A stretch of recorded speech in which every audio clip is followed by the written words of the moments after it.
Motaro 17 out, Motaro 14S in. Yes, classmate, pinalitan na natin yung ating mags from 17 into 14s. Dahil may bagong labas si Motaro na sample at hindi pa to available. Pero ipiplex ko lang sa'yo para kung dumating na to, ay isa ka na sa makapagpa-reserve o magpakabit neto sa Aerox mo. At ang advantage neto, classmate, makikita mo na ngayon yung tindig o itsura na hinahanap mo kung ikaw ay naka-Aerox. At dahil ang sample natin ngayon ay isang Aerox 155 na naka-drop at naka-tire na mas manipis compare sa stock. Yes, classmate, mas manipis to compare sa stock natin dahil ang sukat lang nito sa harap ay 90/80 by 14 at sa likod naman ay 100/80 by 14. Tinesting ko to dahil ito yung mga nakikita ko through online na sinasalpak ng mga taga-Indo. Dahil siguro maliliit sila, ito yung sinasalpak nila. Wala lang, classmate, curious ko lang to. Pero kung hindi mo bet ganito yung itsura, ay pwede mo pa rin isalpak yung stock tire mo. Dahil 14 to harap at likod, pwede mo pa rin isalpak yon dahil mas malaki ang stock. I think it's around 110/70/14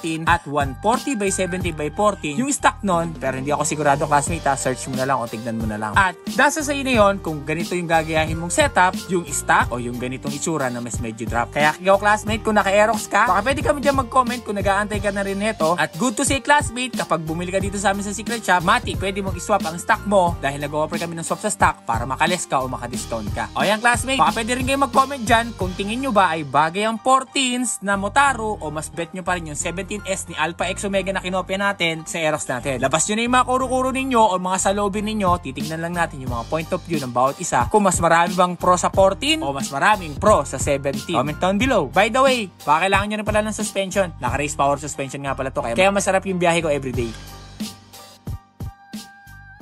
Premium na suspension, race power mo na yan.